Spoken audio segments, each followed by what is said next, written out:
Alright, hello everyone. I'm here with Eduardo Sajgalik. Maybe I didn't pronounce it correctly. It's kind of hard for me to pronounce that. But anyway, Eduardo, we actually been in the same team, MTG Minicard. You know, it was a team with like Andrea Mengucci, Javier Dominguez, a couple years back. So we actually tested together. Eduardo was awesome because he was always cooking for us, which I think was amazing. And, you know, during that time, Eduardo was actually a lot of the times not even playing the Pro Tour itself. He was commentating. But he still tested with us to like know what, you know, is important for the format and stuff, to just provide the best commentary he could, which I think is awesome. Besides that, Eduardo has, I think, 2 Pro Tour top 8s. Is that right? 2. Yeah, I have 2 like Pro Tour top 8s. I guess I have the PT Online, like one of the sections I was top 8 at that. But yeah, 2. Let's say 2.5. Whatever. Sure. And you also won a GP. I think that's actually pretty recent, like a year ago in Poland. Was that Poland? Yeah, I won it in. Yeah, it was in Poland.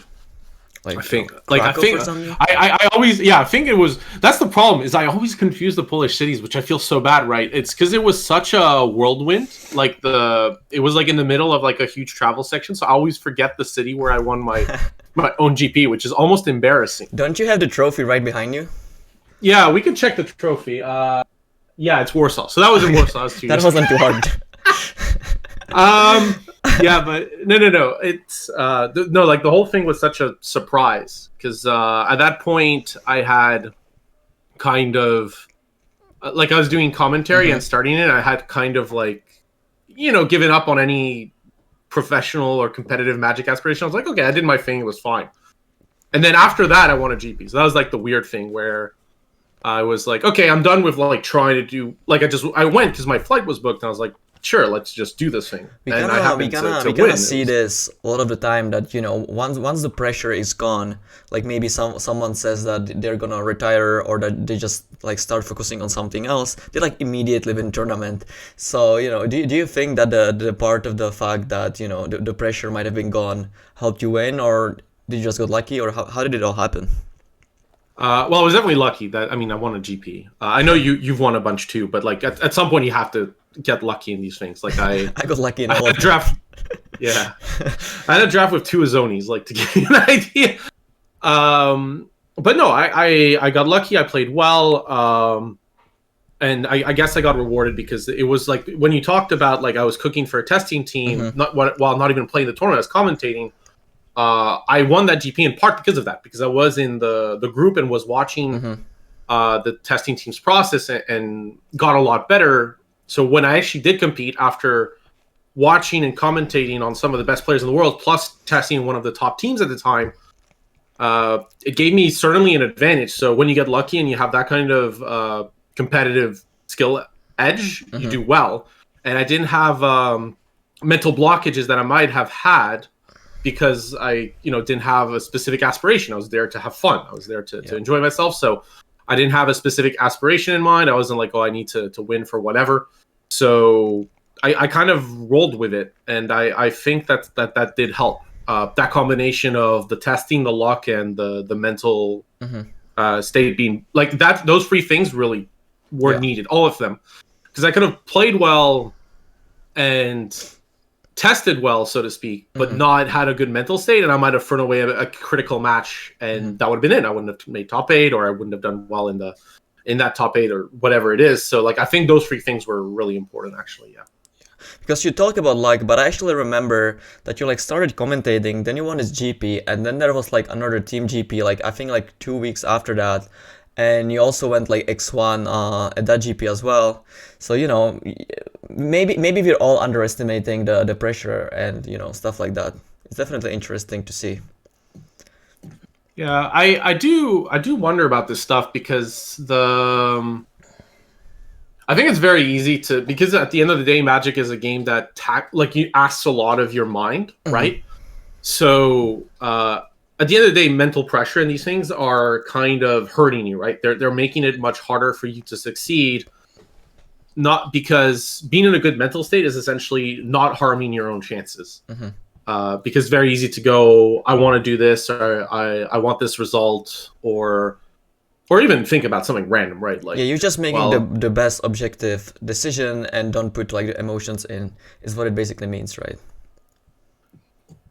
Yes and no. I think I actually am of the school of thought that emotions are pretty important in competitive play. Like, there's this, there's this grand vision always of the emotionless poker player that always does the right calculation. And in Magic, that kind of bled through. Like, oh, they have a poker face, or they're not showing emotion. And I stopped buying into that back in 2006 because I bought into that vision and I tried it, and it was a catastrophe. Like, my tournament results were just awful, like for months.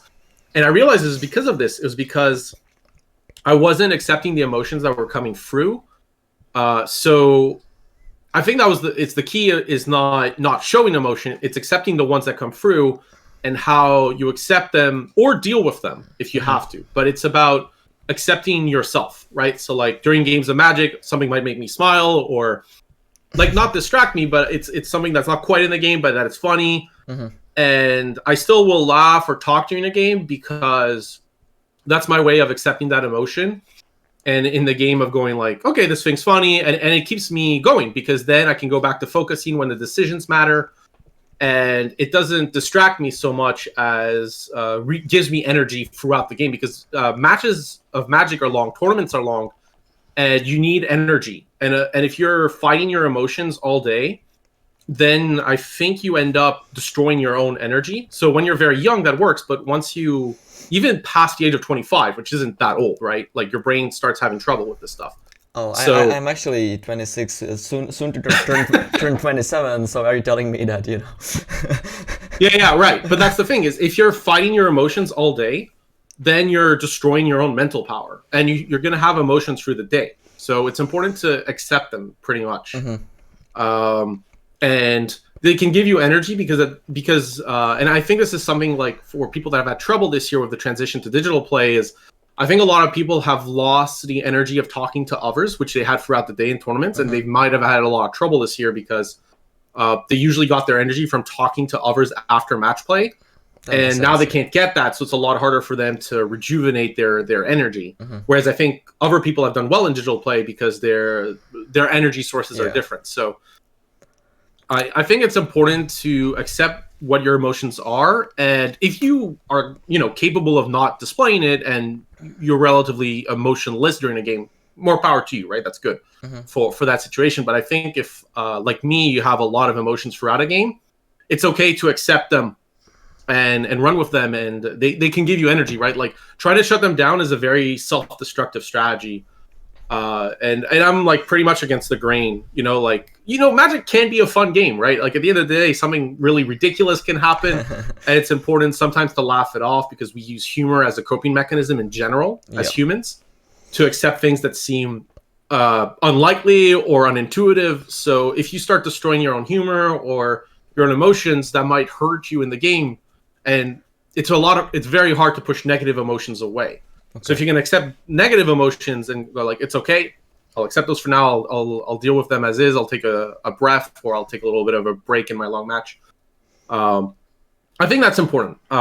So yeah, to kind of long answer the question, I think it's more important to focus, but I feel that emotions have to be accepted rather than reneged, because at some point that will destroy you. Okay. Like that will destroy you in the match, the tournament, or it might destroy you down the line. Maybe that tournament you did okay, but the next one you're not going to do well because you haven't accepted and processed this. Yeah, I definitely did have problems with that myself, so, you might be right about that for sure. I want to ask about your work as a commentator, but before that, just tell us a little bit about your Magic story. Like, I know that, you top-aided your first PT, I think it was Return to Ravnica, the one that Stanislav Civka won? Oh, not Return to Ravnica.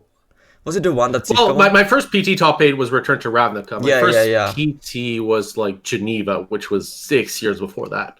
Okay. Can you just, talk about it a little bit? Because a lot of the people who are watching probably don't know your story, so, just, How did it all happen? Sure. Like, I mean, the way I even started Magic was I saw people play on a train while we did a school trip to the UK from France, because we were I was in an Anglophone school in France, and I didn't end up playing so much with them because they were already playing a lot. But I got interested in the game, and more people at the school were playing it, so I kind of joined other people and kind of bought my first theme deck, like back in Judgment, and. I think with my story, the main thing is I did it very slowly. So like I would first play in the playground, and then I'd do a pre-release once every couple of months. And then after a while, I'd start doing well at pre-releases, and then I'd start shifting to other tournament types that were local. And then when I did well locally, I would go to Paris because that was the nearest big city, and that was like where there was a lot of action from a tournament perspective. And in the end, though, I ended up moving to the UK, and that's when I got my first PDQ win. And it was funny because back then I was also judging, so I started doing judging back then. Oh, I still had I don't no do idea. anymore. Yeah, but I was always kind of interested in like everything surrounding the Magic community that wasn't necessarily inherently playing. I guess playing like just kept coming back. Which is fine. It's because like in France I was a little more part of the community, whereas in the UK I wasn't. So I was judging in tournaments in France and I was playing in the UK. But yeah, I won a PDQ in the UK because back then there weren't too many people in them, and I got lucky. And I had like a pro tour or two every year because I would win a PDQ, but I wasn't like on a train or anything. So did qualified on a national team for Canada in 2008. Which was like a big tournament result back then for me because that was like the first tournament at a like national or large level that I felt like I had an edge and I was playing very well. And after like, and that's kind of how things like built is I didn't have any super huge results or anything. It was just like, I got a win here and there, and I played a pro tour and got a little better over time. I was facing better and better opposition. And obviously in 2012, I had my first breakthrough, which was Return to Ravnica. So that was, I had such a horrible first day. I barely limped into day two. But I ended up going, I think, 10-0 after I was like basically knocked out on any lot. Yeah, so I was like 7 points after round 6 or something. And that's crazy. Rocked 10-0, did my top 8. And, I'd still like go kind of in and out of Magic. Like I'd play competitive tournaments, and generally I'd have 1 or 2 big tournaments. I'd say in 2016, 2017, that's when like I started really going into what we call back then the train or playing competitive Magic. Yeah. And like that's when I joined the mint card team. So my first time doing it was for Honolulu, which was Kaladesh. I think it's like 5 or 4 years ago. I think 5 years ago. Yeah, maybe. Wow, geez, 5 years ago. Kaladesh. I was 22, so it's 4 years ago. 4 years, sure. But yeah, Kaladesh, and that was a big level up moment because I was playing with some of the best players in the world and learning from them. And there was also this idea of I would keep testing with these people. So you would have to develop long-term relationships.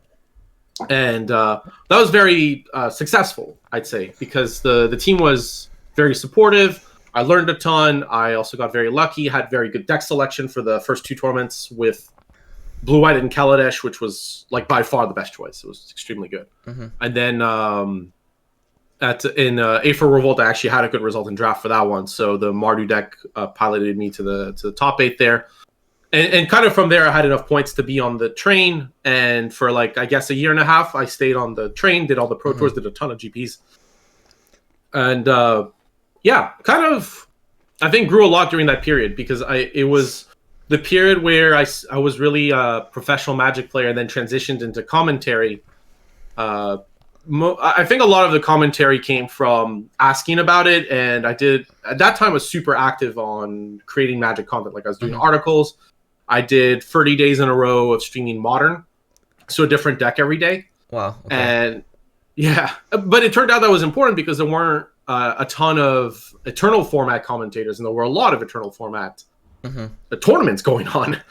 So yeah, I ended up essentially getting on the coverage team in that combination, right? Like asking plus pushing that style of content and you first started commentating the GPs, if I'm not mistaken, During Right. that time, you were still playing all the Pro Tours though and stuff. When did the transition to also commentating like the big tournaments happen? Like what happened? Why did it change? Did you just didn't wanna play anymore, or you just thought it was a really good opportunity? What was going through your head? I actually asked. So I actually straight up asked after I think a couple of months on commentary for Grand Prix. I realized this is what I want to do. This is what I enjoy. I like looking at high level gameplay. I like commentating high level gameplay, and I enjoy the kind of community anyways. From years of playing on and off, and that was kind of where my brain went. I much prefer watching and acknowledging high level gameplay than playing myself, because when I watch, I feel like I get a lot more of what Magic has to offer, whereas when I play, it's like a microcosm, right? Like when I play, I'm very locked into my own thing, and good or bad, it's just a very small facet of what Magic has to offer. When I commentate, I see a lot more of what Magic has to offer. That's very interesting to hear. Yeah. I think commentating made me a better player too, because I was watching. It wasn't just watching more high-level gameplay, which is inherently a good thing to do anyways. But it was also this aspect of I had to parse like what was going on with different mindsets, which made me much better at acknowledging new ways of approaching the game. Like, because it's very hard when you're playing sometimes to really look at a player and understand how they operate. Whereas when you're doing commentary, that's part of what you have to do, right? Is like understand what is this person trying to do? What are they trying to accomplish? And generally, some mistakes happen, but generally there's a mindset there. There's an idea. There's a plan behind it, and understanding that plan is super critical. So by commentating, I became a better player. But in the end, I ended up commentating Return to Ravnica. I thought I would commentate later, in truth. I asked right away, and I said I was interested, but my thought process was... Sorry to interrupt. Yeah. I think it was Guilds of Ravnica, right? Pro Tour, yeah, it was Pro Tour. Yeah, you said Return to Ravnica. Yes, so yeah, it's sorry. Guilds I'm sorry. of I just got a little yes. bit confused. I'm sorry. Yeah, it's fine. No, it's my bad. Yes. Yeah. Pro Tour, Guilds of Ravnica. Yeah, and I did that one because I asked, but with the mindset of like, at some point there might be a spot, and I'd like to be able to be on that spot when it happens. But it turned out for that exact tournament that Simon Gertzen wasn't available. So I took that slot, and then Simon had 2 more broadcasts, and then I ended up kind of coming on board after that. So that's why I ended up playing in Cleveland and in London. Was Simon was kind of finishing off the last shows. And I think it speaks volumes as to how good commentating is for to really understand the game. Like when you see how well Simon Gertzen is doing, like in general, like he's obviously in the Rivals League, but that's thanks to good tournament results. And while Simon is a very accomplished player, I think part of why he's still so good today is because he was commentating for so long and watching and analyzing high level gameplay for so long that he kind of understood more of what was happening and could parse the data in a way that's a little more difficult if you don't do that exercise. But yeah, personally, I really enjoy doing commentary. Like I love sharing my love for the game. I love seeing high level gameplay. I love analyzing it. I love sharing that passion. I can do it. I wanted to ask a little bit about the difference between, because at the beginning, right, you were commentating GPs and then Pro Tours, so it was basically always just like live Magic tournaments. But now, especially with the Corona age, everything has moved to Arena. Do you find it different to commentate games on Arena because you can more clearly see both players' hands and stuff? Is it different? Can you maybe just talk about it a little bit? Sure. Generally with Arena things are faster, and I don't mean like the just the match length. I mean like the actions themselves are snappier. You'll see a notable difference between commentating Arena very high level and like I don't mean lower level. I mean like the rest. Like when I mean high level, I mean like high stakes matches for like places in Rivals, MPL, or high slots, or playing for top 8s or top 8s themselves. Like you'll notice the pace of play is notably slower in those. Because the stakes are higher and people need to think through their decisions. But when you commentate most Arena tournaments, the pace of play is faster. So you're less likely to talk about long-term plans, which you can do, but it's a lot harder, and more on what's immediately in front of you. So it shifts the focus from kind of a discussion on you'll still talk long-term plans, like what does this player want to do? Well, this is what they want to accomplish, but you won't go as in depth in that stuff. You're more likely going to focus more on the action and on what's happening in front of your screen. That makes sense. Yeah. Because it's there, it's easier to parse and understand. Would you like to do like content production and commentary as you go forward? Are you maybe also focusing on other things? Like what's up with you now when when you see yourself in like a couple of years? Obviously it's hard to know, where things will be going with the corona thing, but you probably have like some kind of an idea. So just like, can you maybe say something about that? Yeah, sure. I'll talk with the non-Magic aspect first, which is that I opened a company to make video games. Oh, that's awesome. Yeah, so we make collaborative games on Twitch, and we made a prototype. So a lot of how that goes dictates a little bit the rest. One of the nice aspects is because it's my own company. One of the things I deliberately did is, because my role is more kind of marketing, communications, and even design role with that. So like in the design, how can we make it synergize better with streamers and how they can interact on the content? I actually work that role part-time. That's because it allows me to be more creative. I find like working part-time gives me better creativity than if I work full-time.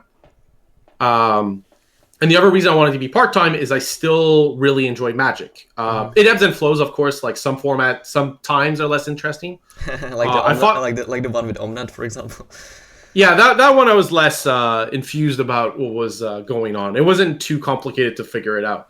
But the standard that came after that was actually super fascinating. I thought that was a good month and a half of gameplay and metagaming, and I enjoyed it both as a player and when I had a chance to commentate it. And I'd honestly say that from a commentary perspective, pretty much if I'm offered something, yeah, I'll probably do it, because I really do enjoy commentary. And I think even if I worked my job full time and it was critical, I'd probably still find time to do commentary. I think no matter what, it'd be like the connection I want to have with the community at least.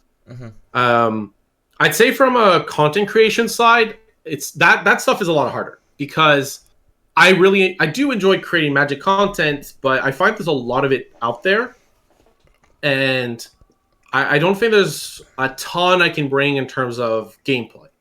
Where I can bring more generally is like, this happened, like Wizards made this decision.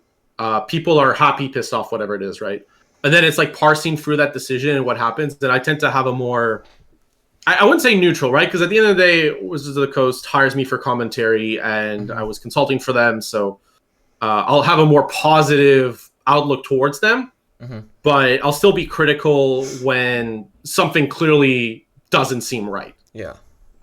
So when bans happen or when decisions made, I'll generally analyze them in that light. Like, it's generally pretty pro Magic and like its future, but like I'll be pretty critical about something that looks really out of line. So the idea is, when I do these things, is like, okay, what's going on, and basically what do we have to take away, and what's like left to think about it. And I try to be, and I usually accept a little more than, but at the same time, like something for me like last year was when they cut the prize pools. I actually was relatively pro them on everything that related to paper, because it was, I think at the end of the day, people just have a hard time accepting that we're going to be stuck at home for a year and a half. That was like the reality, right? So a year and a half. So there wasn't much to do, right? So they did the solution, and for paper stuff, they didn't actually cut much. They cut the future invites, which wasn't great. Still not a fan, but I understand why. I was less of a fan of them cutting the Mythic Invitational money. That was a lot less good, unfortunately. Yeah.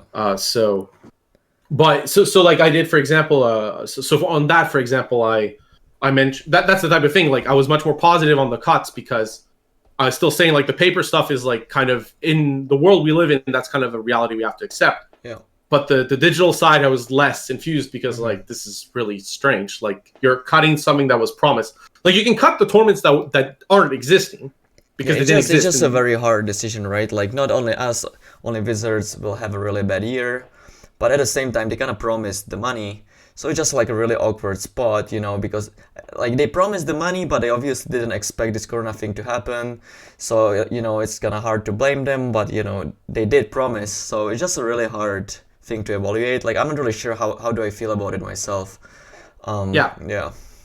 Yeah, and that's usually the type of shows I like to do is parsing shows, like understanding things that are very difficult to process, breaking them down, and then like going, okay, this is kind of not what you should think, but like I hope like we broke down the process enough that you can now kind of make your own decision. Because a lot of times like waves of information will come, and it's very difficult to process them in one go. So I'm a big fan of breaking it down and trying to understand it. And then leaving, and if I talk to someone, it's not to tell them this is what you should think. It's more, this is this is what the elements are. This is how, like, what you should look at and how, and things you can't perceive, and then you have to kind of make your decision from there. But you know, it's breaking down something complex into something understandable, which I guess is a skill from commentary as well. There. But yeah, I guess from content creation, I want to do more things like that, like when they pop up, like big events. And I'm trying to think of like small things I can, like when something interesting or an idea pops up, like I want to kind of check if I can do it and do like experimental content, because I think a lot of content's been done in Magic, and I'm more interested in doing like experimental content or trying things that aren't looked as much. Because my goal is. Do you think there's like still a lot of place for improvement? Because you know there is a Magic content for like over a decade for sure, but it's a lot of the times it's just like the same strategy videos. Like someone just plays like a league on Magic Online or on Arena, or they just like write an article, but no one is really experimenting with like new stuff. Like maybe just like make a video. Like for example, I was in Japan, and Tomohiro Saito, he has his own channel, and he made this video that he went to Akihabara. I mean, you know what it is, but maybe a lot of the watchers don't. It's like a place for otaku, or like there's just like a lot of anime stores, a lot of game stores and stuff like that, and he was just like basically hunting for Black Lotus. You know, there's a lot of Magic stores, so like I'm not sure how it actually worked out, but you know that video got a lot of views. And you don't really see these type of videos outside of Japan. Do you think that there's just like a wide space, and you know we will see a lot more videos like this in the future, or you just think that the attention isn't really there? I think there's a space for it, right? Like there were so like for example, I did cooking videos at the start of the pandemic, and a few other content creators did as well. So I remember like Nassif doing a few cooking shows as well. So I think there's space to improve and to explore. I tried with Christoph Prince, an experimental show where we would essentially take 175 and then build the other 15s in the whole format from that 75. So like go like, this is the deck to beat. How do you make your like sideboard beat that deck? And then like build the rest of the sideboards like based on the space left. So it's like meant to be like very high level content on building sideboards. I don't know if we'll do it again or not, but it's like it's as you mentioned, like Saito's example of hunting for Black Lotus. And I think there's ways to make Magic content that's different but it's the thing with experimentation is that a lot of it will fail. And I think that's the difficult part is it's content creation, I think, takes a heavy mental tax on people because when Also, something doesn't work. I'm sorry to interrupt.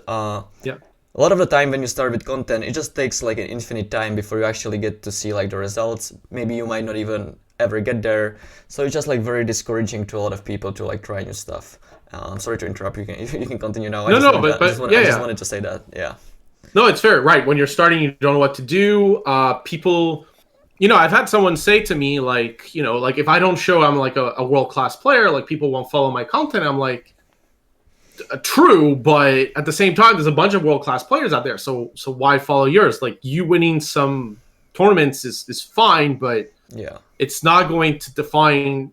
Like it's almost a pre-requirement, right? It's like if you want people to see you for your skill, then sure, you need that. I actually even think that you might not be good at Magic at all, but you can still make a content that would people like. I mean, it's obviously probably harder, but I don't necessarily think it's a requirement. Oh no, absolutely not. No, I mean, if somebody wanted to display their skill, it is. But like, if like, of course not. No, if you're just trying to show Magic content, you don't. Honestly, as long as there's a section of the game you're passionate for and you follow through, it does pull through. But even with experienced creators, like somebody might be watching this interview and watching other content creators and think, oh, they've got it made. It's like, no, if your living is based on, like, there's a lot of heavy mental taxes, right? Like, if your living is based on a game which you don't have actual real control on, because most people that make a living off Magic content don't really change how the game is played. Yeah. You might influence and change things post, but it's very hard to influence things pre. So you end up in this space where your a portion at least of your livelihood might be dependent on the decisions of a company, which you don't have say in. So, and when you try to experiment and something doesn't work, well, it can really hurt you. To be fair, if you're an employee of like any company, isn't that the case for those people as well? Oh yeah, that's a fair. I think the difference with an employee is you get a check at the end of the month. Yeah, of course. I'm just saying that obviously if the company grows and maybe the higher up people are making good decisions, it will also influence your salary and stuff. So like it's obviously it might fluctuate more with what you're saying, but like I don't think it's that big of a difference. You still kind of rely on like how good the company is doing, right? It's kind of interesting because as long as a company isn't tanking and they're not trying to do efficiency cuts, you're generally safe-ish as a salaried employee, because at the end of the month, your rent is paid, your food is paid, and you got some savings in the bank if you're lucky, or if you're in a decent enough position. The thing with content creation is you actually value your content is much more based on how well the company is doing. So an employee, like, sure, you might lose your job. Like, that's the ultimate thing, right? Like, you might lose your job. That's like the big fear. Sure. But the company does have to do relatively poorly, or your horrible partner or something. Or the company can be bad, but then that's another problem. But with content creators, sometimes your income for that year is depending on how well the company has performed. And you're much more tied to how well the company is doing.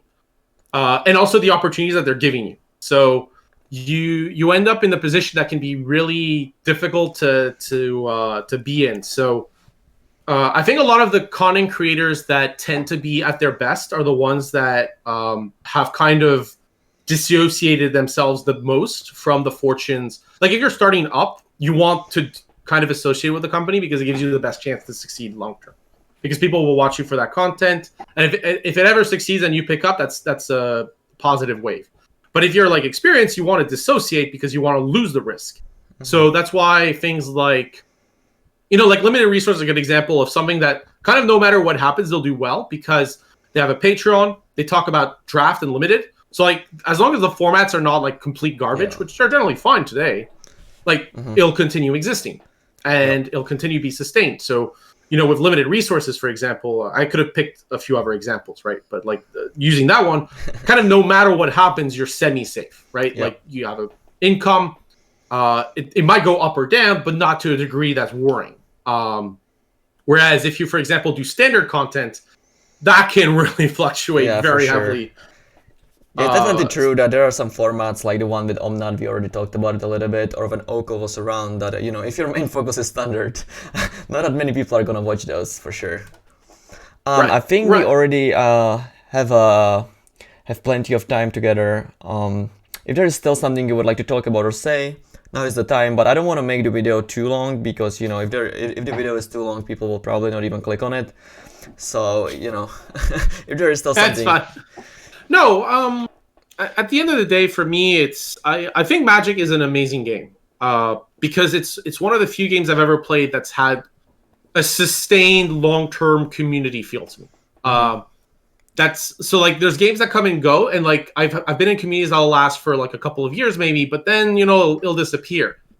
With Magic, I can still talk to people that I met back in 2005. Yeah.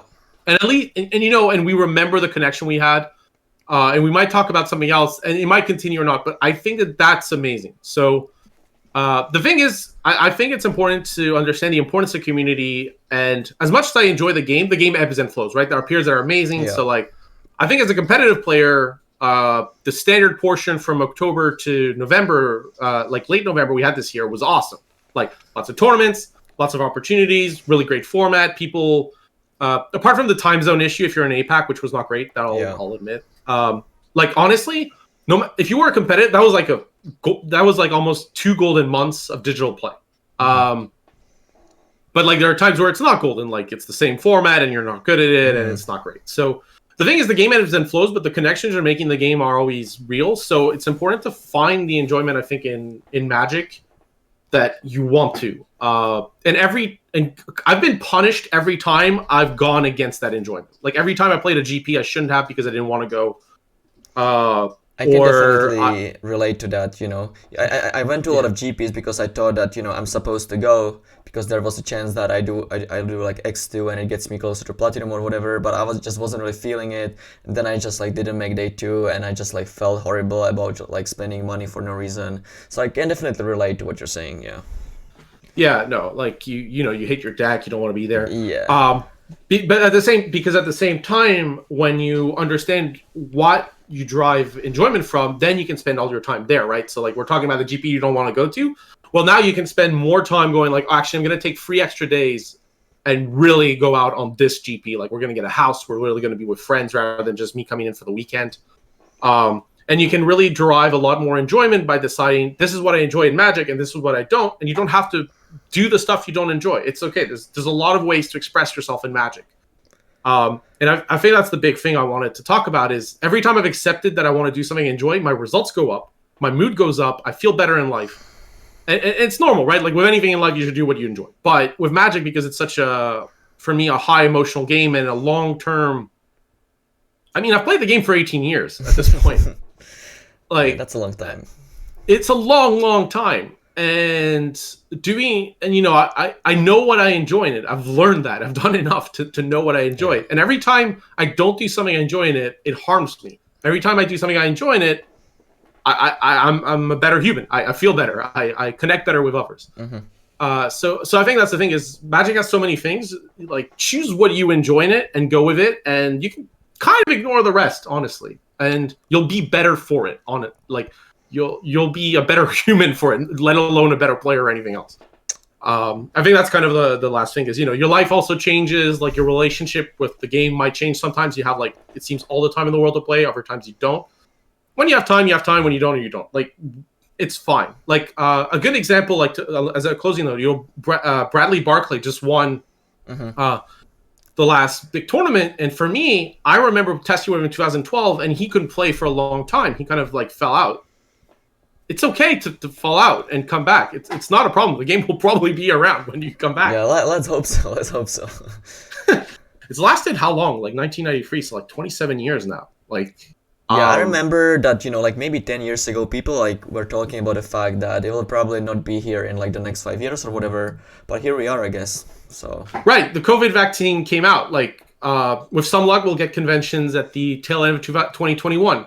The game's gonna look really alive, I think, when those first GPs happen, or what for Magic Fest or whatever. Like the game, like all those people that said the game is dead, those events will make it look very alive because people are so desperate to. Yeah, like they'll go. It won't matter where it is. They'll go. The thing about Magic is that I think it's like pretty hard to get into. Like you have a lot of rules. It's kind of hard to get at the beginning, but once you like understand it, the game is so awesome that most people like never really stop playing. Like they might take a break for like 3 years or something, but usually you never really stop being a Magic player once you're a Magic player. Is how I feel. Yeah, that's true. You can put it on pause, but it's always reactivatable, right? So, and I think it's important to also be kind to someone new, right? Like we always talk about long-term stuff. One of the important things I think for me is whenever I meet someone that's newer to the competitive scene. Is I go really out of my way to try to make the experience enjoyable for them because it can get a little bit disheartening, but there are really positive aspects to Magic, and I think it's important to share them when you can. So, yeah, I didn't mind the kind of digital year we had. It was there were worse things, with the global situation. Yeah. I thought it brought a lot of people out of the woodwork, and hopefully, you know, when we come back, people are a little kinder, a little more empathetic to others, and I'm hoping we come out next year in a world where people are just better to each other. But you know, that's a hope. But whatever, we can close on that, like a hopeful that's message. fine. That's I guess. fine. For everyone who watched, thank you for watching. If you liked the video, click on the like or subscribe button. Thank you, Eduardo, for spending your time with me. It was fun. And see you all next time. Bye bye.